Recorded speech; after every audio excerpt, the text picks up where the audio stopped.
درانی صاحب، پنجاب اسمبلی نے ایک بل پاس کیا ہے جس میں اپنے ارکان اسمبلی کی، وزراء اعلیٰ کی، وزیروں کی تنخواہوں میں اضافے کا انہوں نے بل پاس کیا ہے۔ بڑے عرصے سے یہ پینڈنگ بھی تھا۔ پنجاب اسمبلی کے ایم پی اے کی تنخواہ 18,000 تھی، اور 18,000 ہی اس وقت لیبر کی منیمم تنخواہ ہے پنجاب میں۔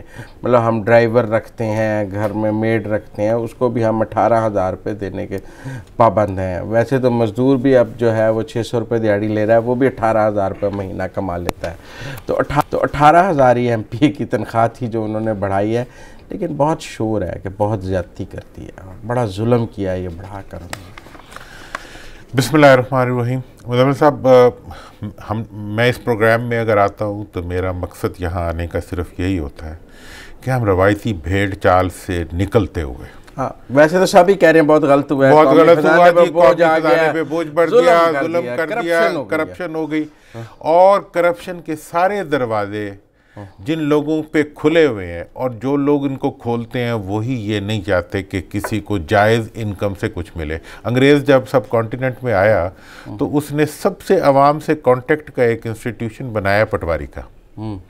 اب ان کا یہ بھی انٹینشن تھی کہ یہ سوسائٹی میں اتنی زیادہ یہ کرپشن نہیں تھی اس وقت، تو انہوں نے کہا تھوڑا سا ان کو اس طرف بھی لے کے جایا جائے تاکہ ان کی سٹرینتھس جو ہیں وہ تھوڑی سی، جھوٹی گواہی نہیں دیتے تھے اور کرپشن نہیں ہوتی تھی۔ یہ یہاں کا ایک انہوں نے پٹواری کی تنخواہ جتنا سال وہ رہے، صدی رہے، انہوں نے 1 روپیہ رکھی، اور نتیجہ یہ تھا کہ پٹواری سمبل تھا کہ اس کو کوئی لوگ گندم بھیجتے تھے، کوئی اس کو کرپشن۔ اب مجھے یہ آپ بتائیں کہ ایک ایم پی اے، ایک ایم این اے جو کہ 2 لاکھ سے 4 لاکھ شہریوں کی نمائندگی کرتا ہے، جو کہ ان کے مسائل کو سنتا ہے، جو ان کے ساتھ ان ٹچ رہتا ہے، جو ان کے ایشوز کو لے کے پارلیمنٹ میں لیجسلیشن کے لیے آتا ہے، اس کو آپ کیا دیتے ہیں؟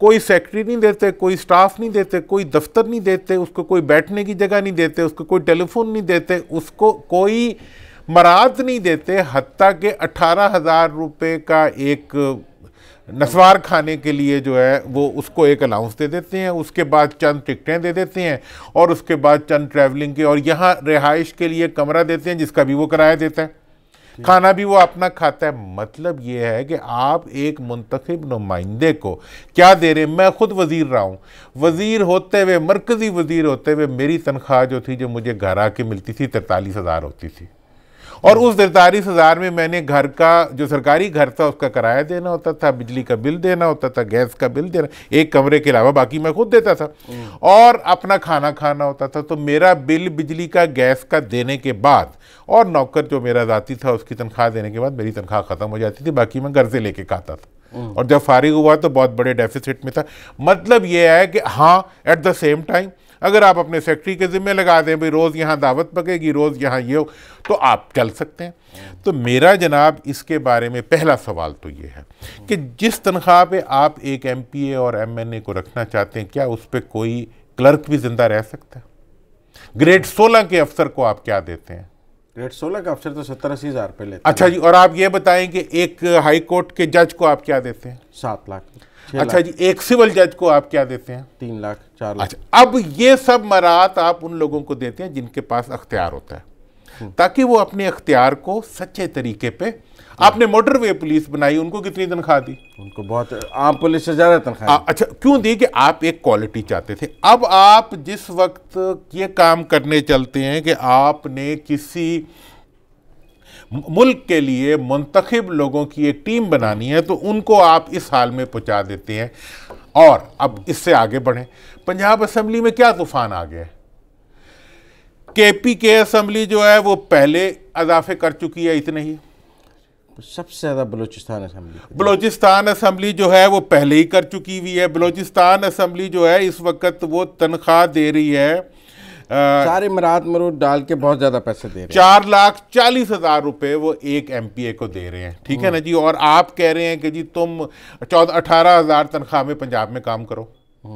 ان کی کانسٹیچوئنسی میں رہنے علاقے بڑے ہیں، اسی طرح کے پی کے کا ہے، اسی طرح سندھ کا ہے۔ میں اس سے بھی آگے بڑھتا ہوں، آپ انڈیا چلے جائیں، سب سے بڑی جمہوریت ہے نا جی، دیکھیں ایک ایم پی کو انڈیا کیا دے رہا ہے؟ 2.25 لاکھ، 2.7 لاکھ۔ کم، اس کے علاوہ جو مراعات ہیں وہ الگ ہیں۔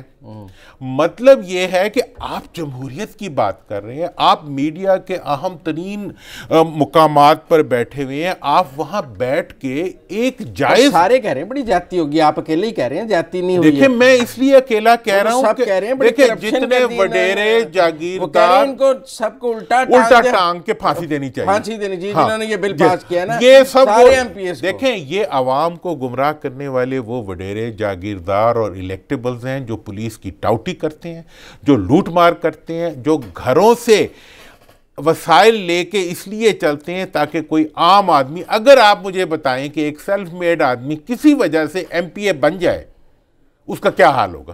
لوگ اس کے کپڑے پاڑ دیں گے، اس کے پاس لوگوں کو چائے تو کیا چنے کھلانے کے لیے بھی پیسے نہیں ہوں گے 18,000 میں. اور آپ کہتے ہیں کہ یا کوئی اور نوکری کرے گا یا ایم پی اے شپ یا نوکری کرے گا یا کوئی چوری کرے گا یا وہ مجبوری کرے گا یا وہ ایم پی اے شپ سے استعفیٰ دے دے گا، یا جب میری طرح گھر جائے گا تو مزید غریب ہو چکا ہوگا، اگلی دفعہ اس میں سکت ہی نہیں ہوگی کہ وہ کسی الیکشن میں کھڑا ہو سکے. تو آپ چاہتے ہی یہی ہیں کہ آپ حقیقت میں سیاسی لیڈر پیدا نہیں کرنا چاہتے.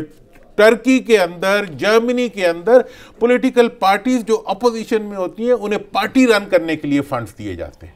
ہم نے سرکار کی طرف سے ہم نے یہاں خاندانی آمریتیں بنا دی ہیں، پارٹیوں کو ٹھیکے پہ دے دیا ہے، پیسے والے لوگوں کو، اور منتخب الیکٹیبلز جو ہیں ان کو الیکٹیبل کا نام دے کے. نہیں پھر آپ دیکھیں، میں بڑی سمپل آپ سے یہ پھر پوچھوں گا کہ دیکھیں تنقید سب سے پہلے تو عمران خان نے اور پی ٹی آئی نے شروع کی نا اپنے ہی لوگوں کے اوپر کہ آپ نے یہ غلط کر دیا ہے، اور انہوں نے ایک دم چڑھائی کر دی پنجاب کے ایم پی ایس پہ. جہاں تک خان صاحب کا تعلق ہے، میں نے ان کا بیان بھی پڑھا ہے. دیکھیں ایک تو وہ وزیر اعلیٰ بیچارے کے جو مراد چند وہ گھر کا کر دیا غریب، میں کہتا ہوں غریب آدمی کو تو سیاست نہیں کرنی چاہیے، خودکشی کر لینی چاہیے. ٹھیک ہے کہ اگر اس کو سیاست کرنی ہو تو اس کو کسی قسم کی جائز انکم کے بجائے، جو شوگر مل والا ہوگا وہ بڑا سر میں تو تنخواہ بھی نہیں لینا چاہتا، میں تو بڑا آدمی ہوں، ایک لگائے بھی سارے ملک کو لوٹ کے کھا گئے تم لوگ، اور اس کے بعد ہی تنخواہ کی تمہیں ضرورت نہیں ہے تنخواہ کی، تمہیں تو اس چیز کا بھی حق نہیں ہے جو تمہیں مل رہا ہے، وہ تم لوگوں کا چھین رہے ہو. بات یہ ہے کہ جو کوئی غریب آدمی اگر سیاست میں آ جائے تو اس کی اتنی تذلیل کرو کہ اس کی آئندہ نسلیں بھی جو ہیں وہ سیاست سے توبہ کی طرف چلی جائیں. تو میرا جناب اس کے اوپر بڑا کلیئر سا ہے کہ آپ انڈیا عوام کو اور میڈیا کو میں یہ چیلنج کروں گا کہ آپ انڈیا میں چلے جائیں، آپ بنگلہ دیش میں چلے جائیں، آپ برطانیہ میں چلے جائیں، آپ رائے عامہ کیوں ہموار نہیں ہے؟ آپ اکیلے ہی پاکستان میں یہ بات کر رہے ہیں، مطلب مجھے اب عجیب لگ رہا ہے. میں نے تو سارے ٹاک شوز بھی دیکھے ہیں، سارا اس کے اوپر جو رائے آئی ہے وہ بھی پڑھے ہیں، سب کہہ رہے ہیں بہت ظلم ہو گیا، یہ تنخواہیں بڑھائی ہیں، انہوں نے کرپشن کیا ہے، ملک دیوالیہ ہو رہا ہے، کھانے کو پیسے نہیں ہیں، ان کو اپنی پڑ گئی ہے، ان سب کو تو الٹا لٹکا دینا چاہیے. آپ کہہ رہے ہیں بڑا جائز کام ہے. میں یہ کہہ رہا ہوں کہ میں خان صاحب سے بھی یہی کہوں گا کہ کوئی بھی بیان دینے سے پہلے دیکھیں ان کی یہ حیثیت ہے، وہ پیدا ہونے سے اب تک سیلیبریٹی رہے ہیں. ٹھیک ہے. کسی دکان پہ جائیں کچھ خریدیں تو کوئی پیسہ نہیں لیتا، کسی جگہ کھڑے ہو جائیں تو کھانا بچپن سے، یہ نہیں کہ یہ آج کا پریولیج. ٹھیک ہے 17 سال کی عمر، ہاں اس عمر بچپن کی عمر سے آج تک جو ہے وہ ایک سیلیبریٹی رہے ہیں. انہیں نہیں پتا کہ غریب پہ کیا گزرتی ہے. غریب بندہ جب کسی اہم پوزیشن پہ آ جاتا ہے اس پہ یہ گزرتی ہے کہ اس نے لوگوں کو چائے پلانی ہوتی ہے اور اس کی جیب میں پیسے نہیں ہوتے، اس کو پھر چوری کرنی پڑتی ہے. آپ اپنے منتخب نمائندوں کو چوری کے لیے مجبور نہ کریں، اور جو اس وقت چور آپ پہ مسلط ہیں، جن کے خلاف آپ نے علم جہاد اٹھایا ہوا ہے، وہ چور جو ہیں وہ اس لیے مسلط ہیں کہ ان کے پاس چوری کا مال ہے. اور یہ لوگ جو منتخب ہو کر آئے ہیں ان سارے 300-400 ایم پی ایز میں سے، آپ کا خیال ہے کہ سارے بیچاروں کو چوری کرنی چاہیے؟ اگر وہ نہیں چوری کرتے، ان کے پاس ایکسٹرا وسائل نہیں ہے، تو وہ اپنے علاقے کے اندر بیچارے مساجد کے. ایک تو یہ کہا جا رہا ہے کہ گورنر اس بل کو واپس بھیج دے اور اس کو ختم کر دیا جائے. اب عمران خان کی سٹیٹمنٹ کے بعد وہ کہہ رہے ہیں کہ گورنر کو اسے دستخط نہیں کرنے چاہیے اور یہ واپس اسمبلی کو بھیج دے اور وہاں لیپس ہو جائے اور اب یہ ختم ہو جائے، اس کو انڈو کر دیں. دیکھیں میں آپ کو یہ بتانا چاہتا ہوں کہ یہ اختیار ہی نہیں ہے گورنر کا، ٹھیک ہے نا جی، نہ یہ اختیار ہے پرائم منسٹر کا. یہ 18ویں ترمیم کے بعد صوبائی اسمبلی کا اختیار تھا جو اس نے استعمال کیا ہے. اگر وہ ایسا کریں گے تو یہ ایک غیر آئینی اور غیر قانونی حرکت ہوگی، نمبر 1۔ نمبر 2، میں انہیں یہ کہنا چاہوں گا کہ وہ اس ایشو کے اوپر جو انہوں نے سٹانس لیا ہے اس سٹانس کو انہیں چینج کرنا چاہیے، اس کو ری ایڈریس کرنا چاہیے۔ یو ٹرن لینا چاہیے، یو ٹرن نہیں لینا چاہیے، رائٹ ٹرن لینا چاہیے۔ اچھا ٹھیک ہے، یہ دیکھیں نا، یہ لیفٹ ٹرن ہے، رائٹ ٹرن لیں۔ دیکھیں جی، ایک یو ٹرن کے بجائے اب ایک حکومت میں آنے کے بعد رائٹ ٹرن لینا، ایک نئی ٹرم ایوالو کریں جس میں ہمیشہ صحیح رخ پہ موڑے گاڑی کو۔ یہ غلط رخ ہے، آپ غریبوں کو اور غریبوں کے منتخب نمائندوں کی تذلیل کرنے کا جو پروگرام ہے، میں پنجاب اسمبلی کو اور اس کے ممبران کو اور اس کی قیادت کو مبارکباد پیش کرتا ہوں اس بل کو پاس کرنے کے اوپر، اور جو لوگ اس کے خلاف باتیں کر رہے ہیں میں انہیں کھلا مناظرے کا چیلنج دیتا ہوں کہ وہ آئیں۔ میں پوری دنیا کے ایم پیز کو ملنے والی فیسلٹیز، پاکستان سے بھی غریب ملکوں کے ایم پیز کو ملنے والی جو فیسلٹیز ہیں وہ لے کے آؤں گا، اور میں انہیں کہوں گا کہ تم مجھے 18,000 میں، مجھے کتنے بیچارے اس وقت ہمارے جو اینکر بیٹھے باتیں کر رہے ہوتے ہیں، ان میں سے کتنے ہیں جو 18,000 تنخواہ لے کے اس میں کام کر رہے ہیں؟